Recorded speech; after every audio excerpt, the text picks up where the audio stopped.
I'd like to welcome everyone to the Financial Times gathering in partnership with CGIAR, the Race for Global Food Security, Unlocking Private Sector Investment and Finance. My name is Gregory Meyer. I'm the FT's U.S. consumer editor based in our New York bureau. Thank you to both our in-person and our online delegates for attending this event, and to all of our speakers for agreeing to take part. Today's event takes place against a backdrop of elevated food insecurity. The UN's latest report on the state of food security and nutrition estimated that 28% of the world's population experienced moderate to severe food insecurity last year. That's about 2.3 billion people. The share has been declining since 2021, but remains higher than the years just before the pandemic, as the effects of strong commodity and food price inflation compounded other disruptions to the global and local food systems, from the effects of extreme weather associated with climate change to the wars in Ukraine and in Gaza. Meanwhile, the UN World Food Program has suffered severe cutbacks after funding reductions from donor nations. Here in the US, the Agency for International Development has been dismantled. And just last week, the US Department of Agriculture announced that it was eliminating a regular survey that assesses domestic food security. In this context, the theme of this gathering, Unlocking Private Sector Investment and Finance, is timely. Among the points of discussion for today are: what is the role and potential of the private sector in alleviating global food insecurity? What are the mechanisms and incentives to enable greater private sector investment? And what kinds of investments could have the greatest impact? And finally, well, not finally, but how can climate finance be used more effectively in support of food security goals?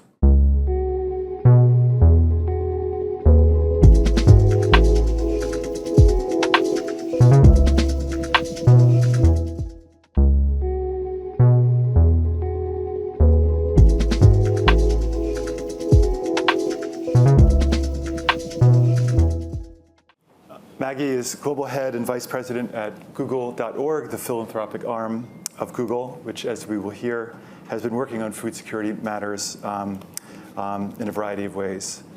Welcome, Maggie. Thank you. Just to start, could you tell us about Google.org's mission broadly, and what are its various areas of focus and its level of grant making, et cetera? Certainly. So our mission statement is to apply Google's innovation, our research, and our resources to promote progress and expand opportunity for everyone. And what that really means is we take our people, our products, and our philanthropy, and we point that at really big problems in the world, one of which is food security. When we talk about people, product, philanthropy, what it really means is that with our people, it has to do with employee, donations and volunteering. But we also have a fellows program where we have our software engineers and our product managers actually take a sabbatical from their day job and work in nonprofits for 6 months. So that's the people part. The product part is really in-kind donations. We provide Google Workspace and Gemini to over 300,000 nonprofits globally. And then the philanthropy is the cash funding that we do. So those are really the ways that we operate. So we try and take all that Google has to offer and really try and help solve some of these problems. And could you focus on food insecurity? How are you focusing on that issue? Well, it's for the last 20 years since the foundation was founded, we always look for opportunities to be involved in this space. During the pandemic, as an example, we worked with food banks in the U.S. to deliver over 50 million meals. That's both with our employee, donation and volunteering with our funding. But probably the most important thing we were doing recently is we've started what we call an AI collaborative on food security, and that really has to do with a collaborative for us really means putting together funders and nonprofits, experts, governments, bringing them together so that they bring their unique capabilities to the table. And of course, all of this is, AI enabled in some way. So we are working with the Gates Foundation, Rockefeller, CGIAR, with the World Food Program, probably 7 more organizations. And we're really focused on food security, and this is something we started off last year. What are some of the potential applications of AI as it relates to food security? Yeah, there's actually 3 areas that we're really focused on with the collaborative, and they're all very much AI enabled. The first has to do with hunger forecasting and really using models to predict where hunger will occur so we can prepare and mitigate as best as we possibly can. The second is around plant resilience and more nutrient-rich plants. And what we do there is, as an example, is we have a system that Google DeepMind created called AlphaFold, and it's a protein predictor system. And basically what you can do is if you can model the protein structure of food crops like corn or wheat, and then model the protein structure of the pathogens that affect them, you can actually engineer those crops to be more resilient to those pathogens. So that's one area that we're working in that space. And then the other has to do with really being on the ground with smallholder farmers and helping them with tools that are helping them in their day-to-day. And I think one example there is a organization we're working with in India called Wadhwani AI, really big nonprofit in India. And what we did was we worked with them, it's probably been 3 or 4 years now, and what's great about that organization is they're actually on the ground there and they understand the problems that are actually happening with these farmers. So we've worked with that organization to create it's basically a smartphone app that helps these farmers with pest control. So what happens is they take a picture of a pest infestation, and then it uploaded to a server that has an AI model that can identify the pest and also provide guidance on what kind of pesticide, how to apply it, how much, and sends that right back to the farmer, and they do it. And what's happened over the last 3-4 years is that the farmers that are using this, they've experienced 20% increase in their profits and a 25% decrease in the use of pesticides. And what we like the most about this one is that the government in India is actually scaling it. So that's what's really going to make that kind of a solution sustainable. So those are some examples. Okay, interesting.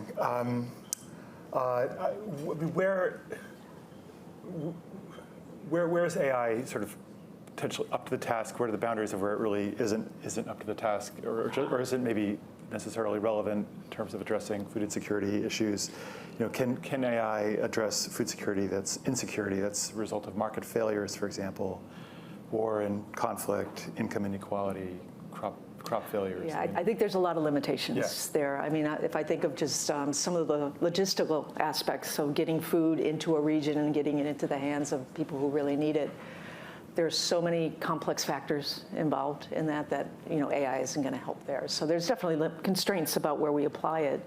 And we're trying to apply it in places where you actually come up with solutions that are going to be meaningful, to the problem, but it certainly doesn't solve all of them. Mm-hmm. Okay. And I mean, one of the trade-offs with AI is it has very significant energy consumption or energy requirements, which, unless the world succeeds in decarbonizing the grid, grids will be associated with higher carbon emissions, which in turn, may be deleterious to food supplies. How is the tech sector broadly going to balance the environmental footprint of AI and efforts, for example, like this to address food insecurity? It's a big problem, and it's a big thing to figure out. And I can't say that any of the tech firms have figured it out. I mean, the reality of the situation is that the training of these models just requires huge computational power. And that's why you're probably hearing about data centers popping up all over the place, is because we need that power to train the models. Now, one thing that is happening, and it's happened really over the last 2 years, is that there are efficiencies. I mean, especially in the models that are in production. I mean, the training is really what takes a lot of the power. But a lot of optimizations, a lot of efficiencies that we're gaining, in just as the technology sort of evolves and develops. So that's one thing. But it's a huge issue, and I don't think anybody has the answer of what the trade-off is there because of the need for that power. I mean, what's happening at Google is we really focus on carbon-free energy sources, not only because they're better for the environment, but because they're more resilient and more cost-effective. But we're really trying to diversify the energy sources that we use. We have active research going on in fusion, in geothermal, in hydroelectric, and really trying to figure out how we can diversify so it doesn't all hit in one place.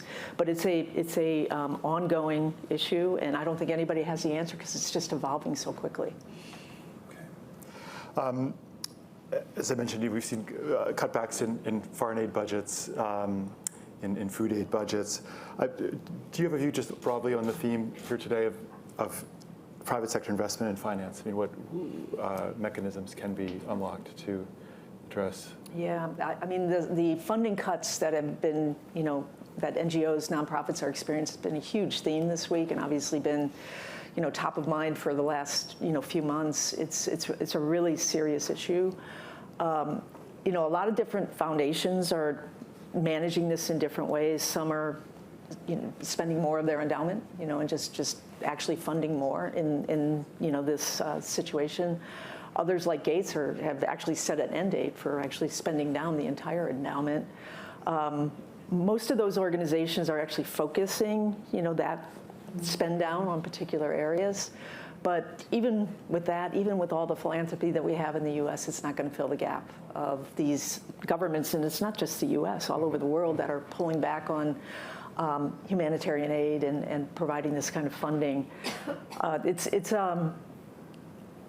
Speaking for Google.org and for Google, what we're really trying to do is focus on how, we're so technology focused, and that really is where we try and, that's our unique capability. So a lot of what we're talking about this week and we've been working on is helping nonprofits that are losing funding or their funding is being diminished, to understand how to use AI in their day-to-day to be more productive so they can do more with less, to be more innovative so they're actually able to use this technology to achieve their goals, because there really is savings there, and so I think that's sort of what we have our best expertise in, and that's where we try and apply it. Okay, terrific. Believe it or not, we've gone through 15 minutes. Okay. So thank you so much for sharing your insights and this information today, Maggie. I really appreciate it. It's been a pleasure. Thank you. Thanks, everyone.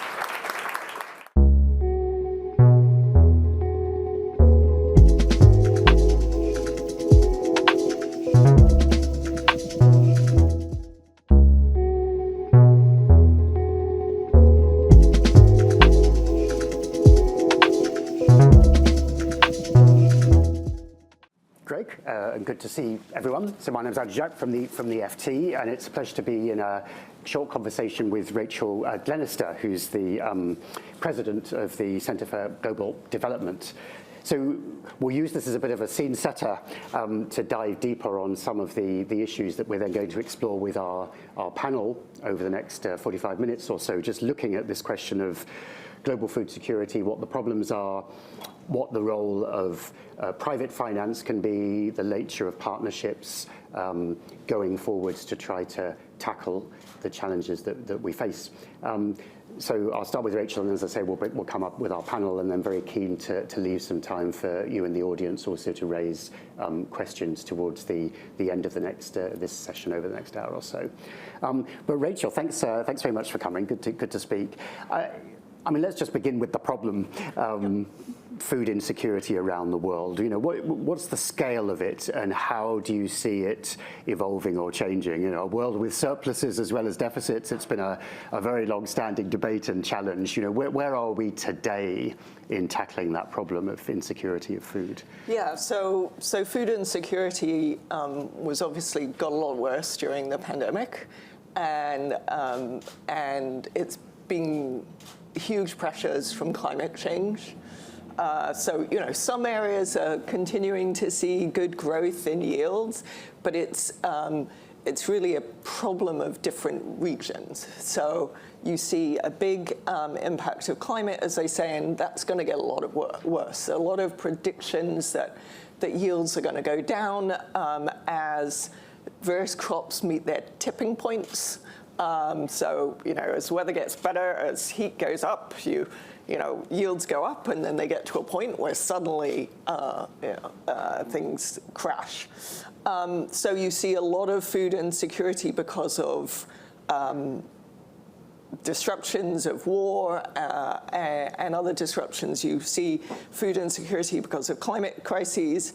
But there's also, if we dig more deeply, say, at sub-Saharan Africa, you have just not seen increases in yields for 20, 30 years. It's just been really small increases. And even if other parts of the world are producing lots of food, if people don't have enough money to buy food because they're not being able to produce much, they're going to be food insecure. So that's one of the big challenges. How do you improve food production by the poor in some of the poorest places in the world? And what can we learn perhaps from the lessons of the past or the kind of the failures for those to scale up? I mean, of course, the Green Revolution being a classic example, which did seem to bring very significant benefits, but also unequally distributed. Yeah, so the Green Revolution was an absolutely phenomenal success. You saw yields increase by 44%. And one of the lessons there was the Green Revolution really came from big improvements in innovation in rich countries. So they were putting a lot of money into R&D to improve wheat and corn and the classic crops of the US and Europe.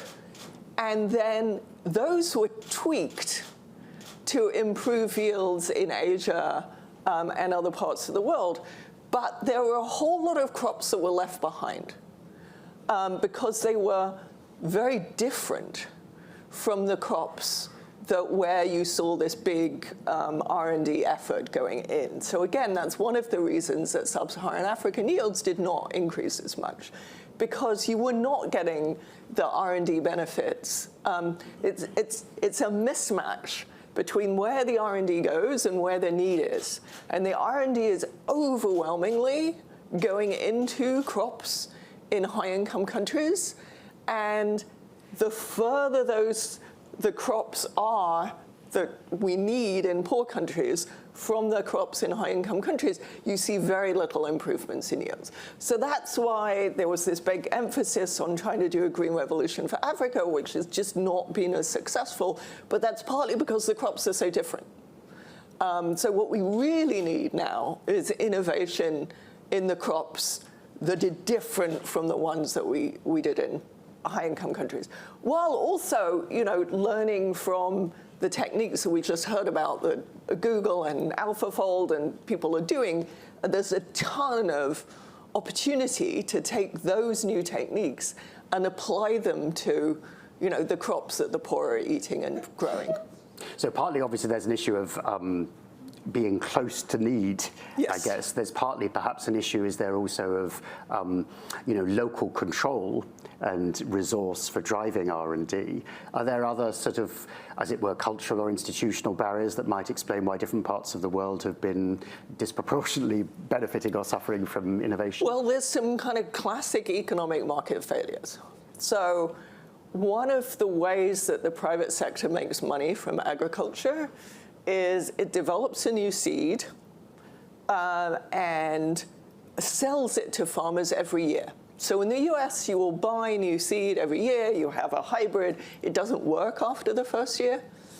But in a lot of places where I work in sub-Saharan Africa, people don't do that. They reuse the seeds year after year. So if you're trying to make money as a private sector company, it's quite hard because you only get to sell it once. And then the farmer reuses the seed and they sell it to their neighbor. And so in order to make enough money by just selling it once, you'd have to, charge a huge amount, and nobody's going to pay a huge amount when they don't even know whether the thing works or not, right? So there's some sort of absolutely classic economic market failures. There are other things like you tend to have small farms, and so you have to persuade people time after time. People tend to have lower levels of education. But I think a big part of it is, we don't have to dig too much into culture. Like, it's just, if as an economist, if you looked at this market, you would say, there's a massive, that you're not going to get enough innovation in this market. Like, there's very standard reasons for not getting it. But it's an interesting point about the self-seeding, for example, that drives its own dynamic in many ways, doesn't it? Obviously, renewability and, as you say, possibility to sell to others. Of course, the critique, the other side, isn't it, is sterile seeds, dependency on seed providers, and indeed that interrelationship between the seeds. And we all know the story of Roundup and the like, some of those other accompanying costs, which might both be expensive, but also trigger wider ecological concerns. Where's the thinking evolved around that dynamic? Yeah, so what you want to do is find a way to incentivize firms to produce seeds that can be reused, because that's if you don't have a very good distribution system, it's very expensive to set up a distribution system. You do want this self-propagating seeds, but you need to reward companies for coming in and inventing seeds that are self-propagating. That's not too hard an economic problem to solve. Like, you can subsidize the creation of new seeds that do self-propagate. You just have to make sure that firms are rewarded for that, so they're not relying on this, self-destruction seeds. And I should say, it's not just, like, there's technical reasons why people do hybrids. Like, you just get higher yields from hybrid seeds, and hybrid seeds don't work the next year. So it's not like evil companies doing this in order to force you to buy seeds next year. Like, there's a technological reason why they do hybrids. They just have, but that's not going to work probably in a lot of countries that don't have good seed distribution systems. You want the self-pollinating or open pollinated varieties, but we just need to change the way we reward companies in a way that they get a reward for coming up with a seed that will just spread itself. So talk about maybe some examples precisely of best practices and what does seem to be working and making a difference then. Yeah, so one of the things that we're advocating is an advanced market commitment, which is for new seeds, including ones that are climate resilient, pest resilient, higher yields, for the crops that have not seen much innovation, so things like sorghum, but also, corn and other areas where maybe the private sector has more expertise. And you would reward firms based on how much they sell, right? So how much or how much their product is used. Because at the moment, the problem with the way that we fund innovation is we just, and you get very high returns for this, but we fund people to work on a problem. But the funding is not tied to how much farmers use it. Right? So you really want to tie the rewards to how much farmers use it. Because at the moment, I've done a lot of work on Narika, which was hailed as this extremely effective, wonderful, high-yielding new rice for Africa. That's what Narika stands for. And it was very high-yielding on test plots, but it was really hard for farmers to make it work. So you just want the innovators obsessively thinking, can a smallholder farmer make this work, get the high yields without much training, right? And so you want to do the rewards. So you say, we commit to pay a subsidy to an innovator whose seed gets out to millions of farmers and gets used year after year by millions of farmers. And then you get the incentives right to develop something that's really easy and fun and convenient for farmers to use. Fun might be the wrong word, but easy to use. That's like if we've learned anything from behavioral economics, is if you want to make something take off, make it convenient and easy. So I mean, the alignment with incentives obviously makes a lot of sense, but I suppose drawing the parallels, as indeed the AOMC did with the health sector, Yes. isn't it? You know, there was historically, I think, a focus so much on the R&D of the product, Yes. much less of thinking about the incentives and the Yes. innovations around distribution and delivery and so on. I mean, is the, you know, if one just realigned the incentives, would that be enough, or is there a need for kind of ways to shake up all of those distribution elements as well? What we really need in this sector, and which is why I'm so excited to be talking in this, in this session, is work between the amazing public research that goes on in the CG system and the private sector. Because one group absolutely knows, has been working for years on these crops which otherwise have been neglected on, I mentioned sorghum, but cassava, sweet potato, all these crops which don't get much focus. And so you've got a lot of research experts who really understand that. But then there are all these new techniques that are coming out that we have in, that are being used in high-income countries. But a lot of those researchers have no idea what the constraints of a poor farmer in sub-Saharan Africa is. And we've got to get those two working together. So, I mean, I'm a strong believer in incentives, that if you put a bunch of money on the table and say, you're probably only going to solve this problem if you guys work together, and here's a big reward that if you work together successfully, you will get. I hope that would, lead to them working together. But I also think we need coordinating mechanisms and, push funding, we'd call it, like, research funding that sort of encourages these two groups to work together. And then I think we should reward people based on just how much it's taken up. And they figure out the distribution system. Because I don't think I'm sitting here, or even our research labs, know the distribution system. That's very hard. It's different in different countries. What can you piggyback on? And a lot of it ends up happening just farmer to farmer, right? Because that's how seeds get out at the moment. Farmers resell to their neighbors, but you've got to make it, you've got to design the right thing. People talk a lot about, in innovation, about, the whole that happened, the product is produced and then it doesn't get scaled up, and they're like, oh, that's this big valley of death that happens. I feel, I'm suspicious that some of the valley of death is there because the product wasn't actually a good product. So I think, I'm not saying that's the only issue, and there is, you need financing to get you over that gap.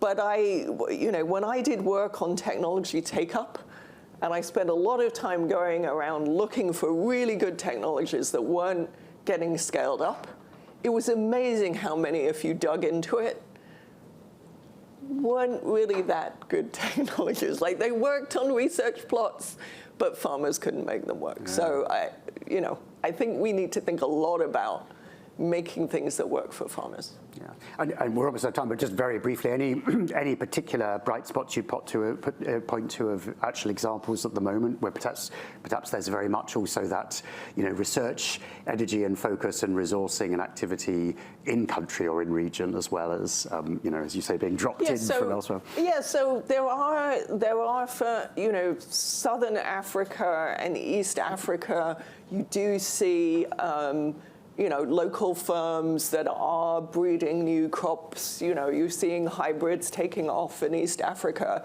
I happen to work on West Africa, and I'm tearing my hair out. It's like, why can't we get it like East Africa? So I think we need to probably start by learning from what worked in East Africa, and And you are seeing, local firms. I think we need a lot more working together with the private sector innovation that's happening, like we just heard about, CRISPR technologies.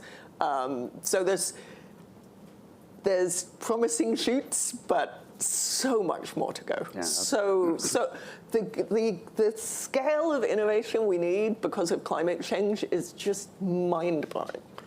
And we are just not getting anywhere close. Yeah, absolutely. Well, Rachel, I'm afraid we've got to wrap up already. I do hope you'll, stay in the room and keep a discussion, and then obviously there's some informal time afterwards. But do please thank Rachel. Great, thank you.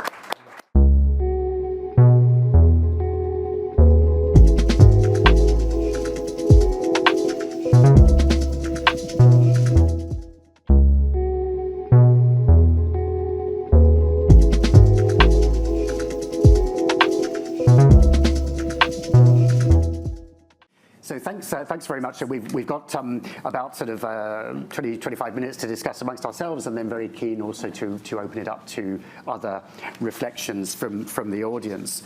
But I mean, perhaps I might ask you briefly to go around, and if there's anything, let's just start with the problem and where we are now. We were just hearing from Rachel, of course, about the challenges, the frustrations of the Green Revolution, the limitations it had, obviously the huge context of climate change and what we're seeing as a result of that. And then on top of that, of course, the huge restructuring we're seeing at the moment and withdrawal of an awful lot of funding, not least in the US, as well as from other parts of the world. So many challenges. Anyone want to add anything in terms of the challenge that we currently face and how severe is this problem today of global food insecurity? Okay. Do you want to have, Yes, I will start. Thank you so much for coming today. I am Sandra Milak, CGIAR Chief Scientist, and really pleased to be here. So I think the problem is really very, very big.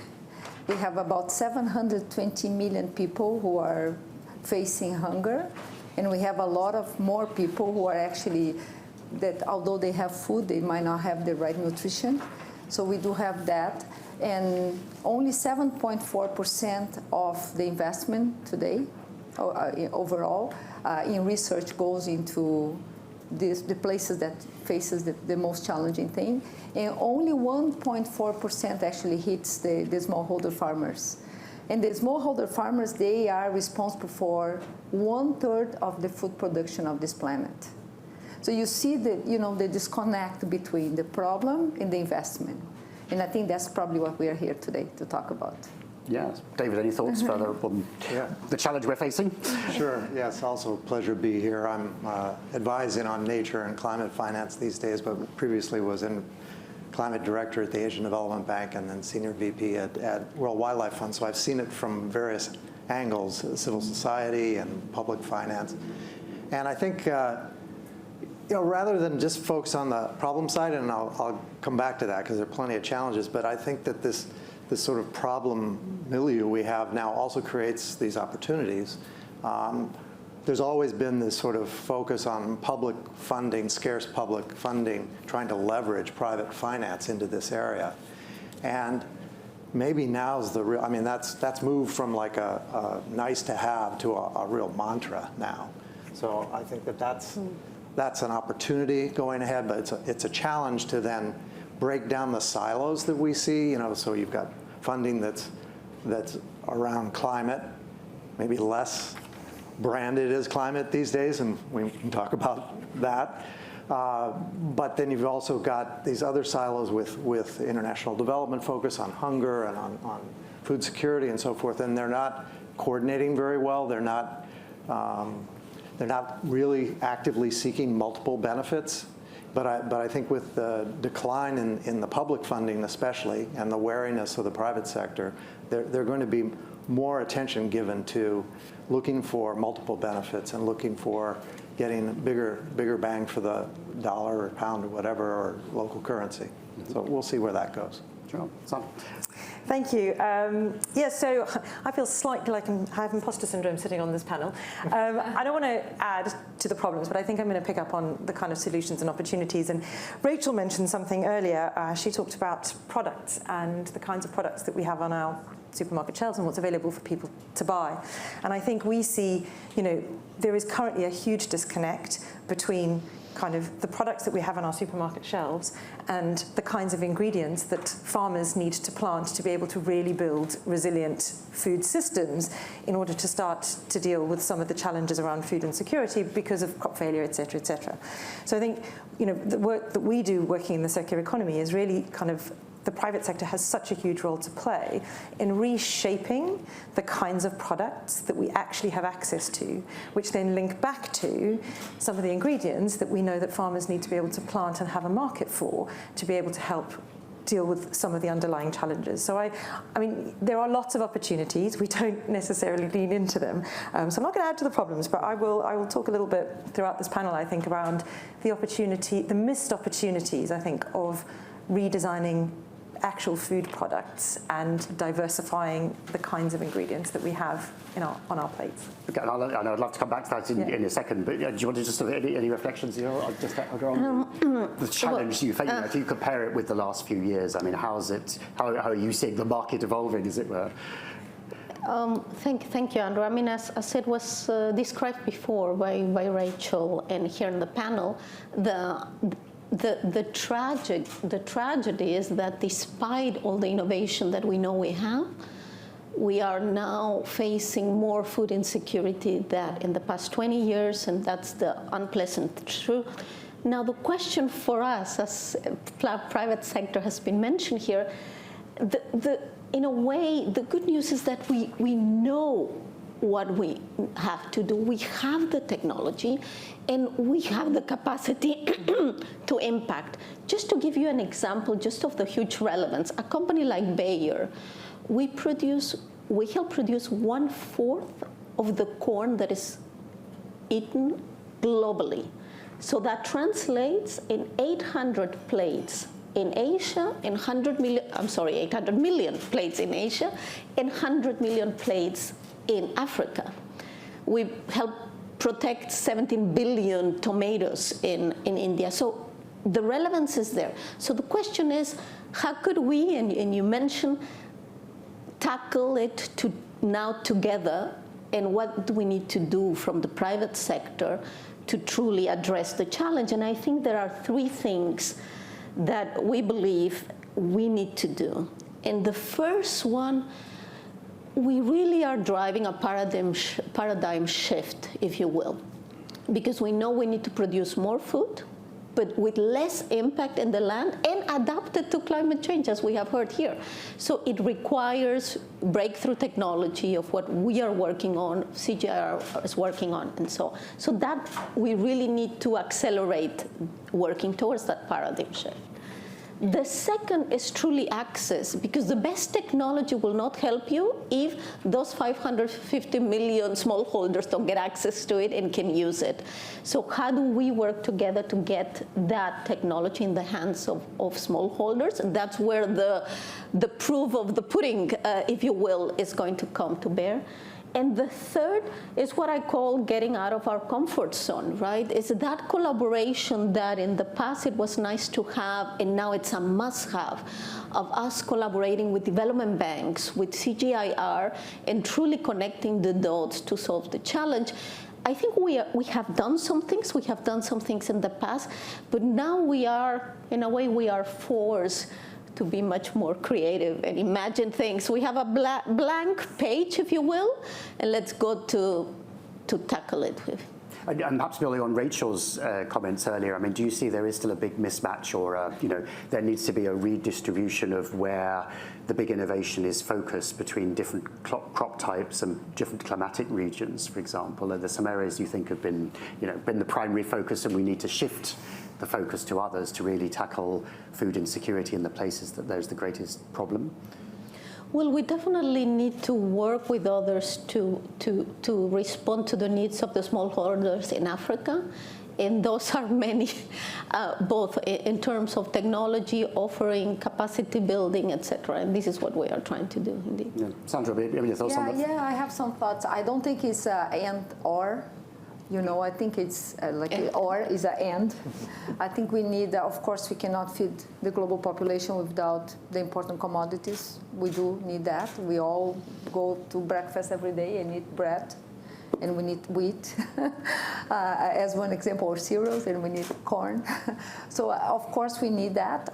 But I think we have a really great opportunity, especially with the new climate challenges, to look at some of the crops that have been not invested as much or being ignored, because they additional crops that are going to bring some of the resilience that we need in the new climate change challenge that we have.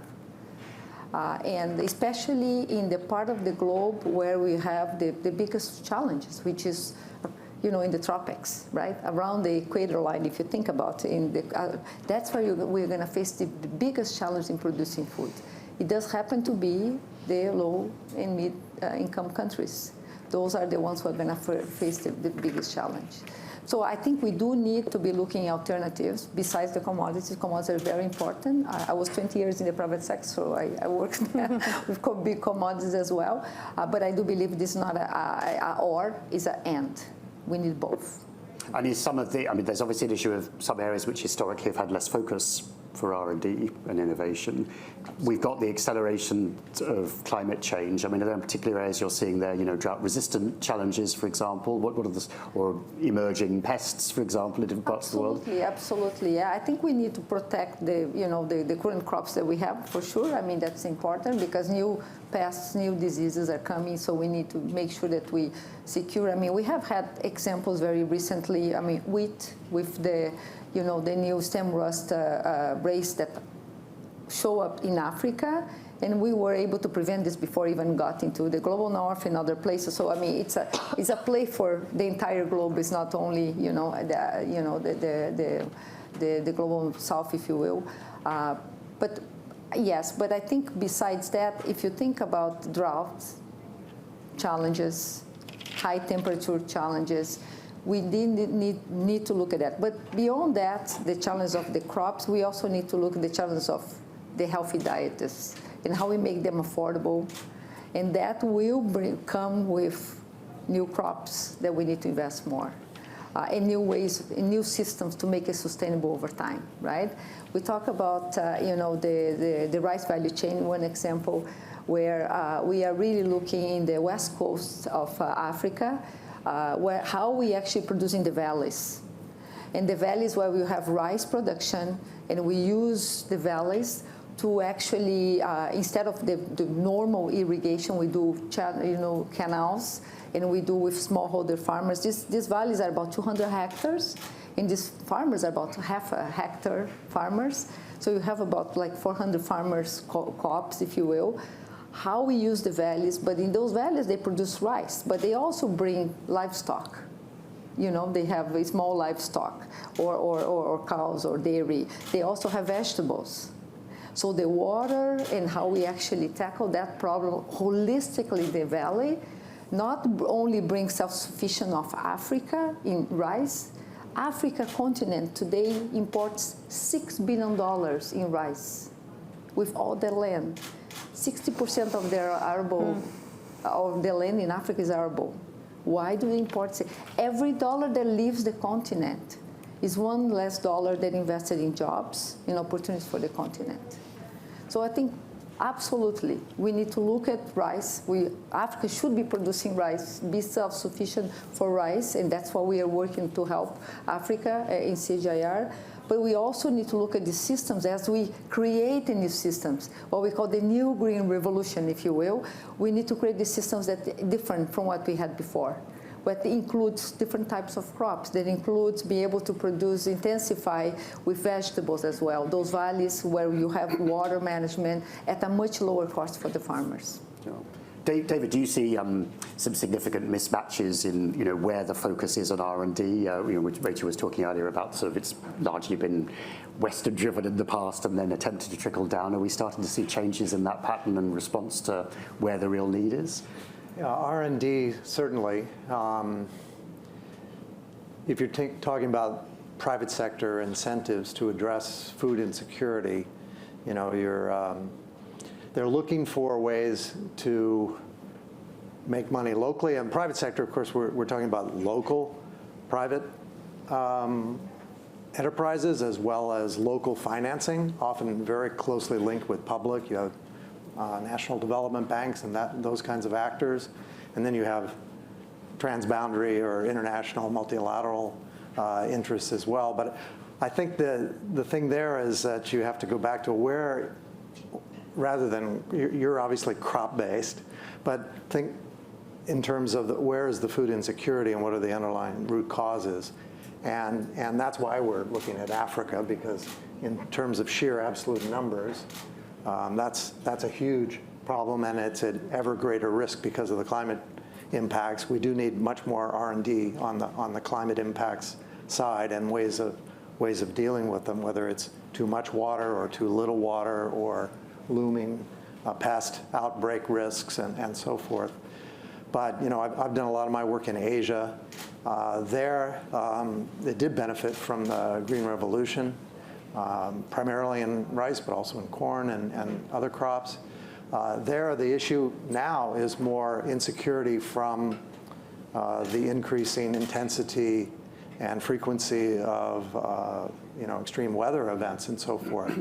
So like my old institution, Asian Development Bank, has committed $40 billion on addressing food insecurity in Asia between now up to 2030. And a lot of that is focused on those kinds of risks rather than the underlying risks of the subsistence farmer and so forth. So, it's matching these up is not going to be easy.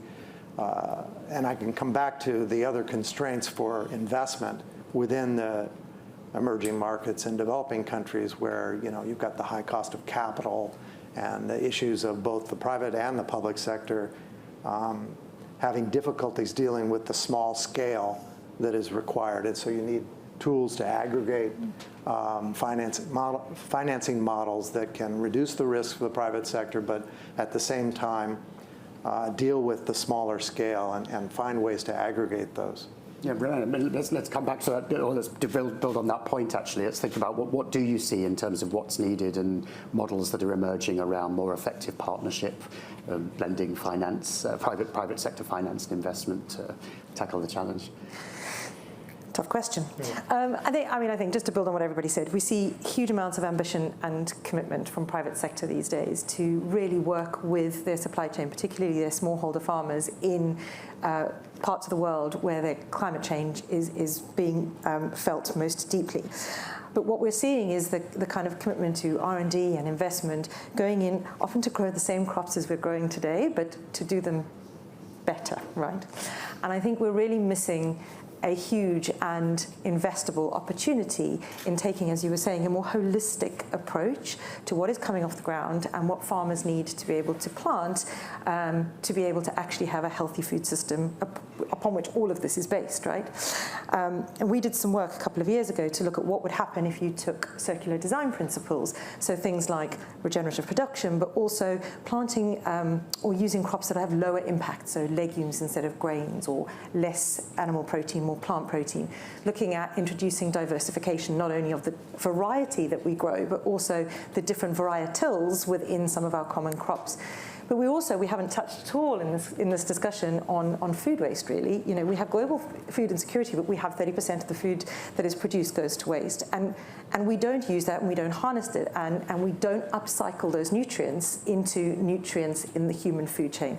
At best, it goes to animal feed, or it gets redistributed through charitable programs, and generally there is some composting. But actually, there are some real opportunities when we start to look at a more holistic, beyond just the staple crops that we need today, and we actually look at pulling together the diverse crops that we need, looking at more traditional or cultural types of crops that are coming off the land. And we have to link that back to then what are we buying in our supermarket shelves, and whether that is you are in a small rural village in Africa or whether you are in New York City, what we buy sends the demand signal down down the line to what farmers can plant. And certainly the work that we've done over the last couple of years through, we had a global food challenge, we've shown that if you apply these principles together, you can actually increase total food output by 50% off the same plot of land. So we're not looking at expanding land, we're actually looking at how do you increase production on that land of multiple different things coming off it. And also what we've seen is through our modelling that actually farmer income can increase by up to about $3,000 per hectare. So there's a really compelling argument to say that we need to take a much more systemic approach to our food system. We can't just look at it as let's shore up our staple crops, or let's look at diversity, or like let's deal with food waste. We actually have to take a much more systemic approach. And ultimately, if that is not linked to what we are buying, putting on our plates, and eating in our kitchens and around our dining room tables on a daily basis, you are still missing the market to drive any of that change at land level. So you've got the high-level signals potentially, as you say, from consumers in that sort of circular economy and thinking about food waste tackling and so on. But any particular examples you might point to? Because obviously one of the challenges, the sort of, it's the externalities, isn't it? It's not necessarily embedded in the price, and therefore in a way that would drive easily more successful private sector investment into a more circular economy. We found some good practices. We found some great practices. So we ran a global challenge, and in January this year, we actually put 141 products on the market, which we measured both quantitatively and qualitatively, recognizing that quantitative measurement when it comes to like soil health, carbon, et cetera, is not quite where we want it to be. So we did a lot of storytelling as well with that. The products were about 20% off better for nature. And so there's some fantastic examples. So there's a great example of a young entrepreneur in Kenya. So Kenya has a particular issue with desertification, particularly because cattle farmers do not like prickly pear cactus in the way of their cattle. And so they pull it out of the ground, they take the roots out. Of course, that upsets the soil structure, etc. And Vincent, who's a young Kenyan entrepreneur, has been working with Kenyan farmers to use prickly pear to create a juice, which he grew up when he was out in the savannah, like drinking prickly pear juice. He then uses the pulp from that to create a flour, to create a biscuit. He uses the leaves to create a leather-like alternative. And he's just been able to get a huge amount of investment, about £2 million worth of investment, to be able to take his products and scale them. And we have countless examples of that, from the smallest rural communities in Kenya through to the Amazon rainforest, through to the Nestlés and Danons of the world, who are doing some really great things with their supply chains. And so we've got some really good examples of investable opportunities that are really driving much more resilience for nature and biodiversity. And you can't have a resilient food system unless you have resilient soils, healthy water, healthy air, and really good quality biodiversity. So Helga, maybe thinking about Bayer's experience, what's your sense about what more is required to drive greater investment, and particularly we're going to talk a little bit about this whole issue of multi-stake partnerships. What are you seeing out there that works, and what are the barriers to perhaps greater scaling up of those sorts of mechanisms? To answer the question, let's come back to Africa, and just to stress what Sandra said. Africa, despite all the nature, land, young people they have, they are expected to spend $110 billion in food import this year, which is even more than what they pay to repay their debt, or debt repayments. So that tells you something of how we really need to ensure that in Africa, smallholders can grow enough food in their land. So what did we do? One example, we just invested $35 million in a seed production site in Zambia. And what that seed production site in Zambia will allow is for high quality seeds in the region to be used by over 6 million farmers and feed about 30 million people. Now, this investment, what are the factors that allow this investment to really happen? Well, you see first that it is aligned with the government priorities. And there was an ambition by the Zambian government to say we want to be the breadbasket of our region. Second, you see that there's been efforts to reduce just bureaucratic hurdles. I'm not talking about regulations, but even bureaucratic hurdles of how long the permit will take, right? Things like that.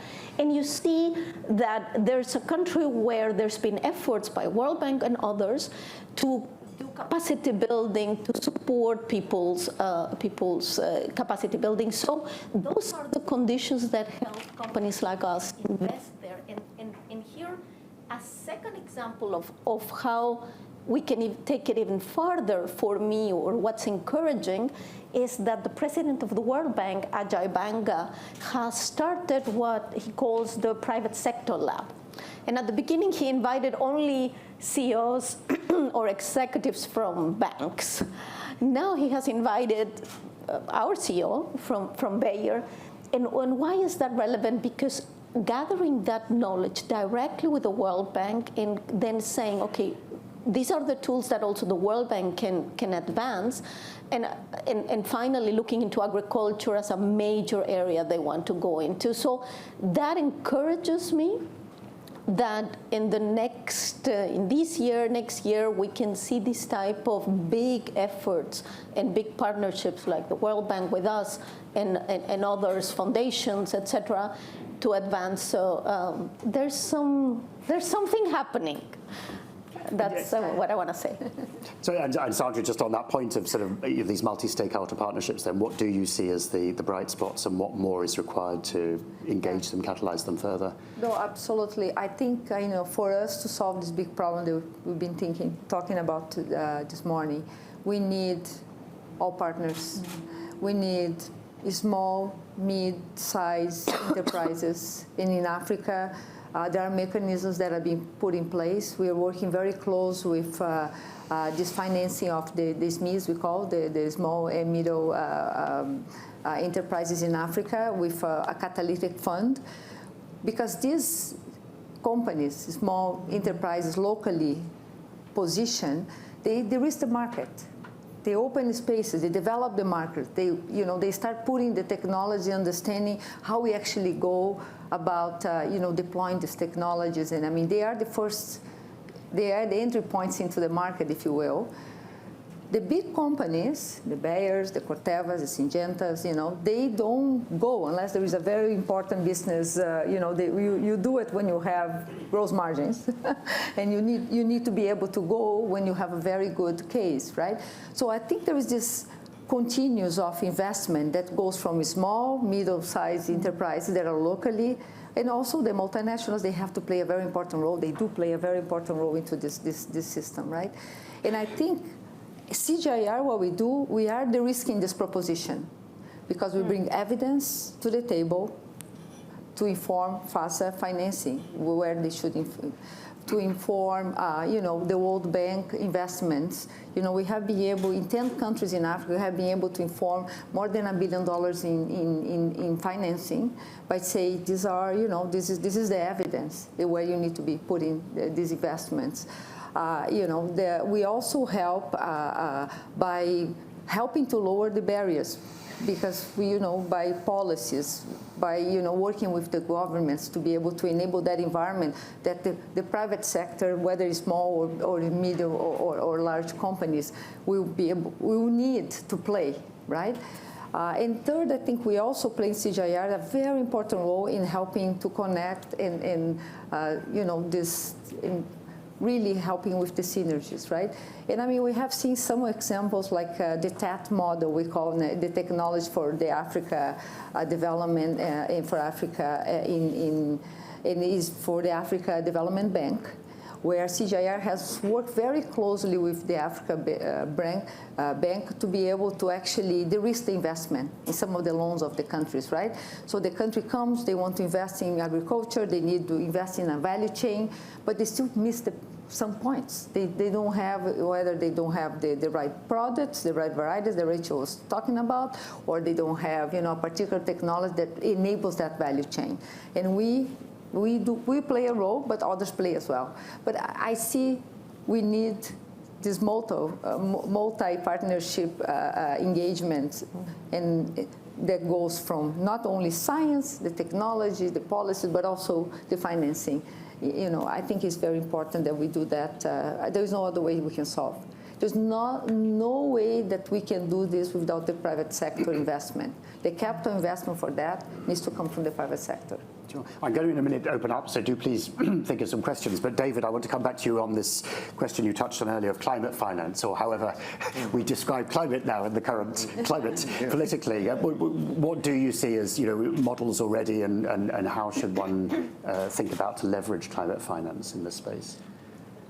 Yeah, well, in the context of trying to bring in more private investment in this area, there's a lot that yet can be done. I've done a lot of work with the multilateral development banks, and we heard these examples of they're trying to innovate more, both at the top level, sure, both at the top level in terms of like the World Bank president trying to reach out to new partners in this area, but also down at the lower level. These sort of multi-stakeholder partnerships and others are going to be necessary. They're hard. They're especially hard for the private sector to get involved with often because it requires a longer-term commitment, and they're very, quarterly earnings or shorter-term oriented often. But on climate, I think it's just, as we've heard from the earlier speakers, it's just so integral to solving the food security problems now, and it's the biggest single growing threat to food security, at least in the developing world. In the developed world, let's not forget, we also have rising inequality and food insecurity within developed countries that require a different set of solutions, but also lend themselves to multi-sector partnerships, whether it's working with local food producers and getting those to the places, getting cheaper food to those who need it, or other types of institutional arrangements. But it's less tied to the climate threat. Going forward, whether we call it climate or not, I think that the attention to the underlying problems is still going to be there. Just here this week, I've seen both a reluctance to speak publicly from the private sector around this topic, but also an enduring commitment and understanding of the underlying science, despite what you may hear in some speeches, and the real sense of the urgency behind it and the focus on the human impact, which is lies at the core of the food insecurity problems. Renier, are you also sensing from a foundation perspective any pushback or the need to adapt and respond or fill in gaps, as it were, where some governments and others are shifting in the other direction? Well, I think it was mentioned earlier. I mean, philanthropy is stepping in massively at the moment all over the place. Probably not going to be able to plug the gaps. But I think, we are at the Ellen MacArthur Foundation, we are recipients of philanthropy and have benefited massively from that, because whilst we work a lot with the private sector, philanthropic funding allows you to take risks where the private sector doesn't often want to do that. Philanthropic funding allows you to move at a scale and pace that the private sector can't move at maybe scale is the wrong word actually, but at a pace that they can't move at. And it allows neutrality from, private sector ultimately has to make money, right? So whilst the private sector can move vast amounts of money and it can move quickly and there's scale, we need the guardrails from multi-sectoral finance partners to make sure that actually the direction of travel is not only good for financial bottom lines, but is also good for people and planet. And I think what we're seeing is where you can bring in philanthropic funding, you can bring in private financing, you can bring in various sources of public funding.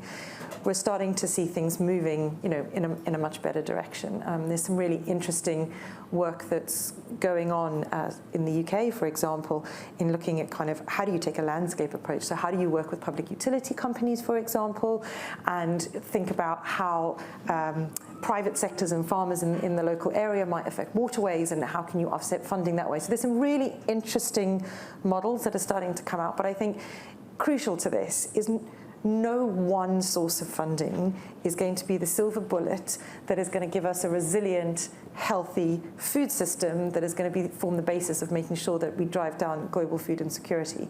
And it's the same, no one sector is going to do it, right? And there is no one single solution. And ultimately, it's got to be the right set of players with the right set of finances, which is working for the right climate conditions in the right geography with the right crops and the right local people, right? And that's complicated, and it's so different from where we are today, which is we have a single home, we're going to grow corn, and we're going to grow it here, and this is how we're going to do it. So I think there's a real sense that we need to move to the space where we are driven by what nature and the land needs, and we work back from that with the right players coming together to have the right outcomes.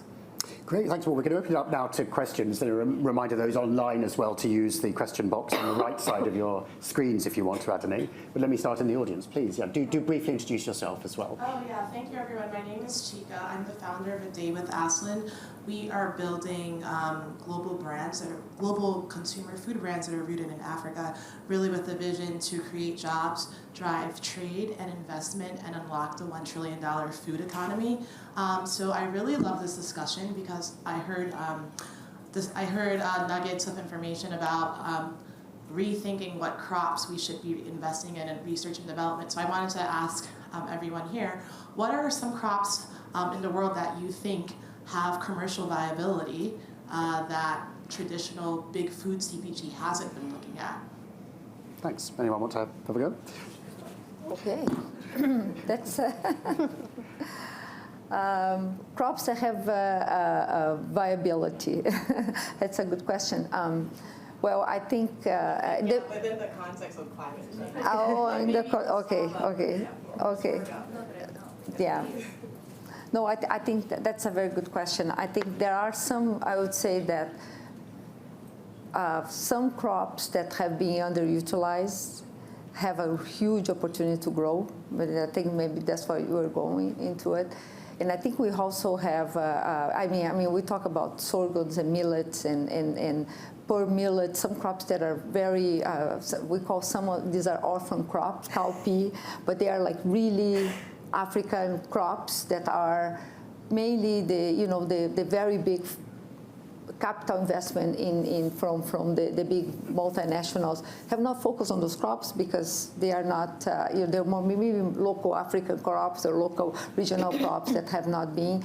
The other thing is that, as you know, for private sector, the intellectual property is very important because, the investment they do, So I think that that's also maybe that. Having said that, I think I've seen many of these models of crops that could be in models in the world that could really serve some of these crops. Cowpea, for instance, we say, is cowpea is the soybean of Africa? We ask the question because it's a crop that brings you quite a bit of protein, is a crop that has huge potential in Ethiopia and other countries, and has been underutilized. I will give you that example as one of the crops that we're thinking, and I think there is quite a bit of investment now in trying to really move these crops to a much more sustainable way to producing and also, much higher yield.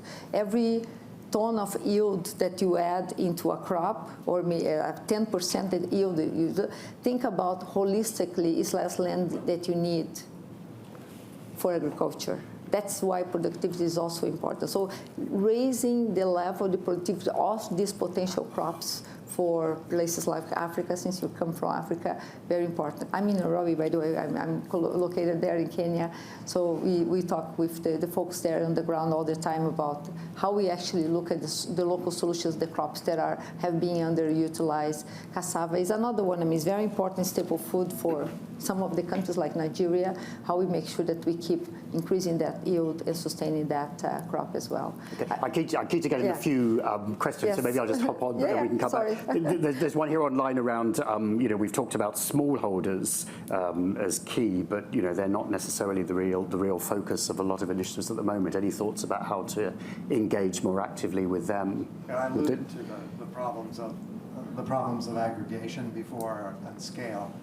Yeah, I'd say the multilateral development banks as partners in all of this and trying to de-risk investments from the private sector have consistently faced problems in dealing with smallholders. I mean, they've done better over the last 10 years or so through some new approaches to working with local development banks or local commercial banks to try to create incentives and accelerator funds and all of these mechanisms that have emerged.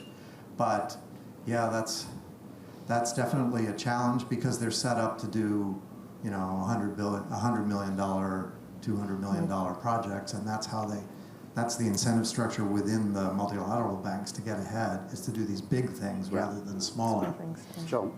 Sorry, Helga, do you want to come in? No, just to jump in indeed, because serving smallholders, we had a learning curve in Bayer also what to do, and what you said is correct. I think what we discover is it takes a very concerted action from many partners.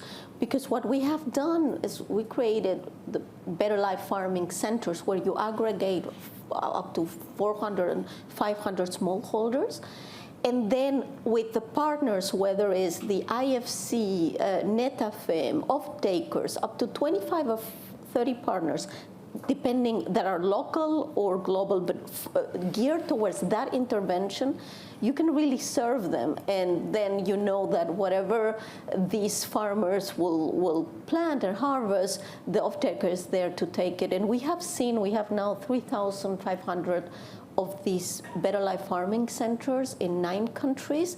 And in India, for example, after 2 years, we can show that the smallholders that were served this way with so many partners could have an over average income, beyond average income after 2 years already, and increase their yields. So it takes concerted action and thinking in that value chain. And that has been an approach that I think is working so far. Sure. Maybe very briefly, please. Go ahead. Yes, microphone somewhere, please. Yeah, great. Thanks. Hello. My name is Grace Titi Fredson. I'm the president of Nigerian Women in Agricultural Business Cooperative Society. I appreciate that question because it's a submission. I want to ask, I keep hearing smallholder farmers, and they're the key stakeholder in this chain we're talking about. So taking a clue from her, saying it is not an or and, but and. I'm asking, have we ever thought of moving the smallholder farmers, working with the cooperative, making it a producing organization? So rather than having smallholder farmers having half a hectare scattered, aggregated, because it's a lot of energy, work, finance to aggregate them, but rather having a large-scale farming, agriculture managed by a producing organization where all the smallholder farmers are working. You know, look at the finance industry sector. It's doing very well. You're not hearing POS. The banks are doing very well because you have the company managing all the staff carrying out different roles. So what my work, that's my organization, being a national APAS, so cooperative society, is doing is we're acquiring land and assigning each of these women. So if you go to a community, we have 1,000 women. We are actually 300,000 plus across the country. So if you go to a community like Niger, where we did production of rice over 540 hectares for Niger Food, we train these women, working with the development partners, deploy these women to this land, get our NALDA to do the land preparation, so you don't have the women doing manual labor anymore because it's on a vast land, so there's a mechanization going on. And then we train them and deploy and put in sequential farming. So sequential farming agriculture means every month we're planting with irrigated system.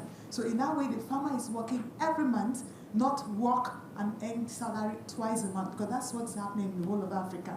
They earn salary twice a month, so they're only rich twice a month. In the next 10 months, they're very poor. And when they harvest, sell to the off-taker, there's inflation, they can't even buy the inputs. So we looked at it that rather than saying smallholder farmer, maybe in the mix of that ingredient you're talking about, we start looking at producing organization. Okay, sorry to interrupt because we're really tight on time. But yeah, so the consolidation issue is. Have you considered that as a mix to your solution. And I should say, just throwing in, because there's a related point here around how to engage the next generation in learning, and also women in leadership roles, as well as the embedding of indigenous practices. I don't know if, goodness, who wants to have a go? Do you want to, Renera, anything you're seeing, or David? Do you have very briefly. Answer a question because of your gender.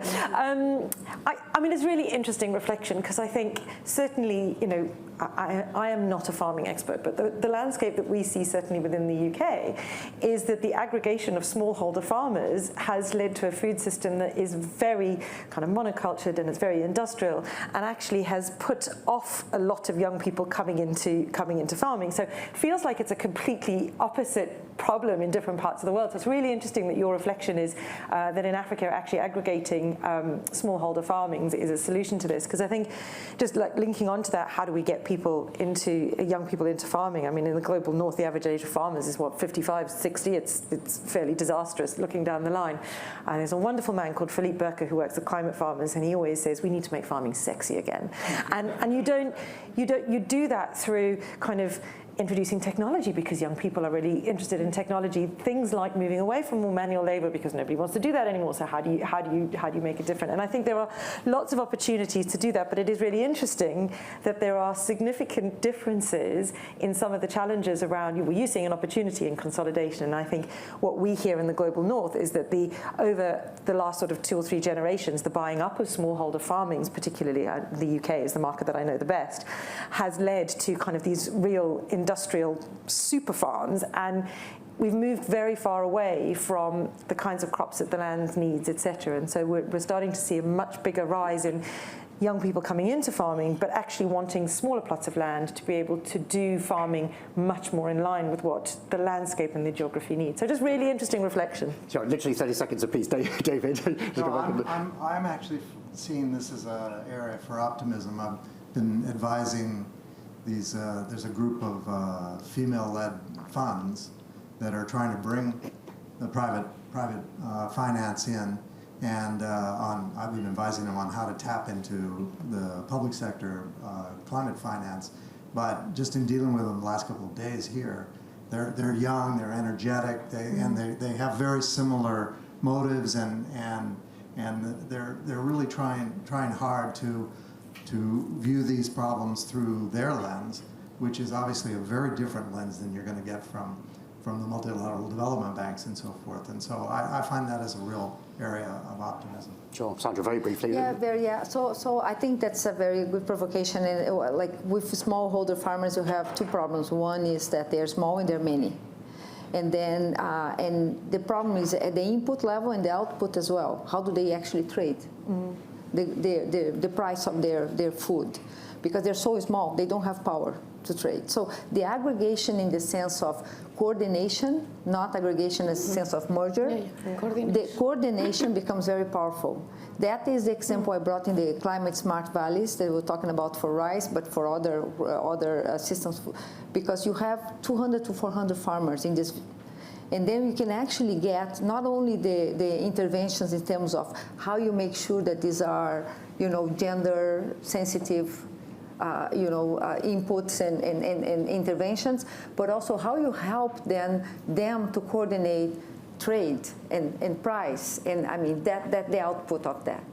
That's what I'm going to say. Okay, I'm afraid we're over time, although hopefully we can continue to merge a little bit those who are in the room in the next few minutes. And thank you for also the questions online, including some other points we haven't had time to touch on, not least the potential for AI and digital tools as well going forwards. But a very powerful discussion, a sort of sobering reminder of the challenge, not least exacerbated by climate change at the moment, these huge mismatches with not just underproduction, but sometimes overproduction and food waste and obesity in different parts of the world that need to be addressed. And one thing we haven't touched on so much, but also is other issues around resilience, not least parabolic insurance and other ways to compensate where there's big crop losses through climate unpredictabilities we were discussing earlier.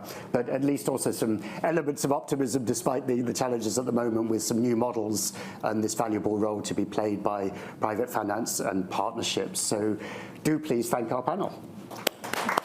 Thank you.